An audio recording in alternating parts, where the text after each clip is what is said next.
What Remains of Edith Finch is a game that possesses imaginative storytelling in a compact form. Additionally, it's a title that flew under some people's radar, myself included.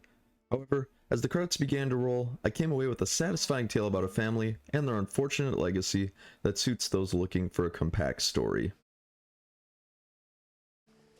The best way to describe What Remains of Edith Finch is something akin to an interactive movie.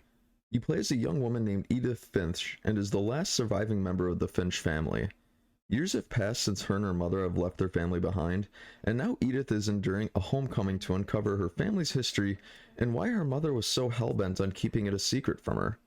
The playthrough time was about 2 to 3 hours, and you get several unique and interesting perspectives from all members of the family throughout.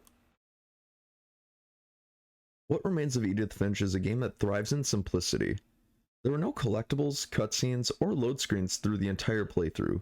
I found this to be a refreshing style of playing through the game, as I was in the driver's seat at all times, and thus felt empowered to move at my own pace. It helped me focus on the story of the Finch family and what makes them unique, which is where the game's strength lies. The controls are simplistic, again reinforcing the game's desire to have you focus on the storytelling at hand, rather than struggling to learn new gameplay elements. You can complete your playthrough by only using the left analog stick in combination with the right bumper or right trigger. With the game's heavy focus on story, it uses unique, effective mechanics to accomplish that goal. As Edith, you search throughout the Finch family homestead for clues that reveal the circumstance of each family member. When you encounter these clues, you transition from the viewpoint of Edith to the viewpoint of the family member at hand as written in the context of the clues.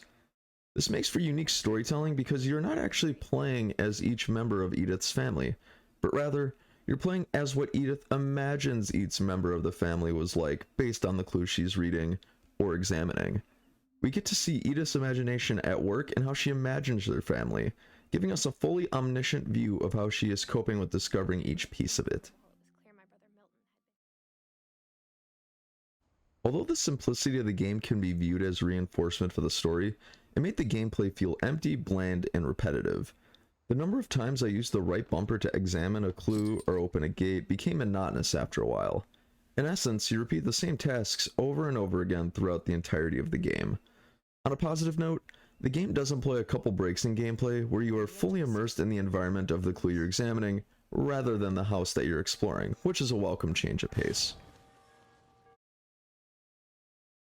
What Remains of Edith Finch is a satisfying, narrative story-driven game that is compact. There's a consistent focus on story, and the manner in which they reveal each Finch family member is unique and imaginative. The game does not help in that department as you use the same small set of controls throughout. The game is an okay experience that won't appeal to most audiences, but I would recommend it to those that enjoy narrative-based games who are looking to pass a couple hours of time. Ladies and gentlemen, thanks so much for stopping by for another game review. This has been the Bankrupt Hippo YouTube channel. Like, comment, and subscribe for more content, and until the next video, have a great day.